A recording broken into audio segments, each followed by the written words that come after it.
You will recall from the previous lecture on Haydn that Haydn spent most of his life as a servant of a wealthy aristocrat. He was told what to wear, when he would be allowed to take a personal day off, and what to compose and when, and needed to follow a strict code of behavior. Mozart, born 24 years later, had a very different story. He was born in Salzburg, Austria, and has been celebrated as one of the most amazing child prodigies in history. His father, Leopold, was a court composer and a violinist, and he recognized his son's talent from the time Mozart was a little baby. By age 6, he was a virtuoso pianist. Now, when you refer to a virtuoso pianist, you're talking about somebody who is able to play the most difficult pieces ever written. And he was giving concert tours with his sister Nannerl for the coveted imperial court of Vienna, the French King Louis XV and Madame Pompadour, and then for the English royal family.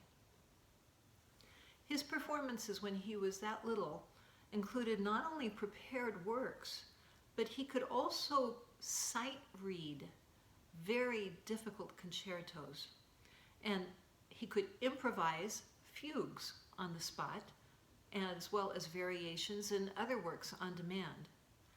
He composed his first minuet for a full orchestra when he was 6 years old, his first symphony when he was 8, his first oratorio when he was 11, his first opera at 12. Another tour in his young teens brought his operas to Italy, the cradle of opera, where he won acclaim in Naples, Milan, and Venice. Composing came very easily to him. While Haydn faced composition with great seriousness, he would dress formally, he would follow a strict schedule with intense, unremitting concentration. Mozart was able to work out his compositions in his head to the last detail. Ideas were super abundant, so that when he transferred his thoughts to paper, he would joke around with others, probably at a party, and carry on lively conversations.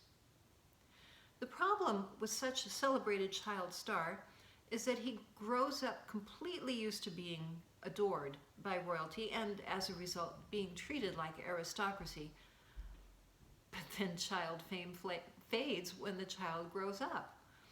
A second tour in his teens was less successful economically, even though Mozart's talent was even more impressive.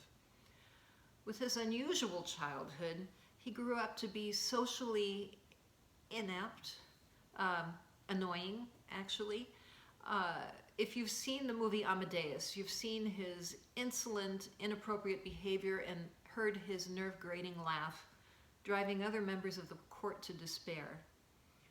While he was offered court positions, he couldn't bear to be treated as a poorly paid servant after keeping company with kings, and walked away from the jobs. He was used to having his father book his performances and manage his concerts, but as an adult, Mozart couldn't even make enough money to support his wife and his 6 children. He died penniless at the age of 35, possibly of strep, and was buried in a pauper's grave. Shortly before he died, he received an anonymous commission for a requiem. A requiem is a mass for the dead. And he became obsessed with the thought that it was for his own death. His self-prophecy came true. He died before he could complete the work, and it was finished by his favorite pupil, Franz Süssmayr. The Mozart Requiem is one of his most brilliant works.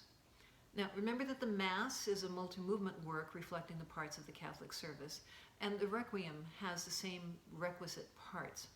This is one movement of the Requiem called the Dies Irae, which literally means day of wrath, referring to the Last Judgment.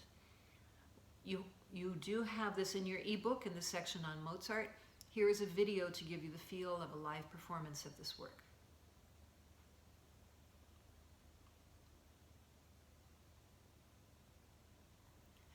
Here is the first movement of the Mozart Symphony No. 40. Remember that in this era, symphony meant sonata for orchestra. Since it's the first movement, you will expect it to be in sonata allegro form, with an exposition of the themes, a development section, and a recapitulation.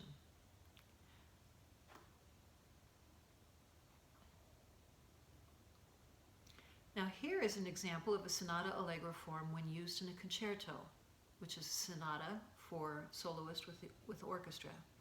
In the first movement of the concerto, the sonata form is altered in that the exposition is played twice, the first time by the orchestra, the second time by the soloist. This is the exquisite Mozart Piano Concerto No. 3.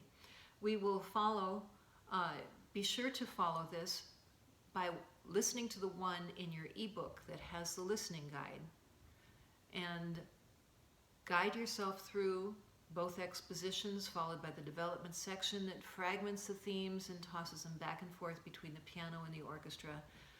And then the piano and the orchestra take turns presenting the A and the B themes in the recapitulation. Take notice of the other unusual aspect of the concerto, the cadenza, which is an opportunity for the soloist to dazzle the audience with his or her extraordinary skill. Cadenzas are always fiendishly difficult to play and are the showpiece for the performer before the full orchestra joins in to complete the movement. The final works we will cover by Mozart are from his famous Eine kleine Nacht music. The first movement, again, is a sonata allegro form. The third movement is a minuet and trio. You'll find this discussed in the minuet and trio section of your ebook.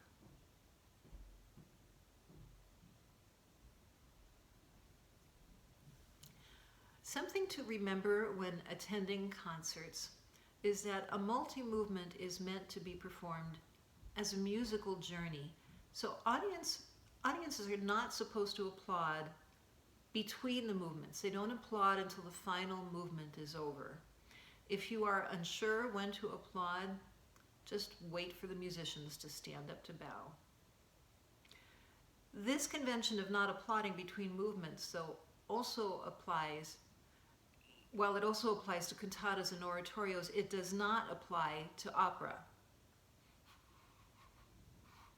I'm starting that paragraph again. This convention of not applauding between movements also applies to cantatas and oratorios, but it does not apply to opera, where audiences erupt into applause and cheers after each aria. Sometimes they even cheer for the high notes in the middle of a song. I mentioned during the Baroque that opera would develop more in later eras. Mozart can take credit for that. His Don Giovanni is a major part of operatic repertoire. What a plot! The womanizing Don Giovanni will stop at nothing to satisfy his sexual appetite. In one scene, he actually seduces a young girl on her wedding day. However, he is in this scene about trying to rape a woman, and then her father, the commandant, comes to rescue her, and he murders the commandant. Later in the opera, when the ghost of the commandant commands him to repent, he refuses, and he is dragged into hell. This opera manages to blend violence, seduction, slapstick, and the supernatural.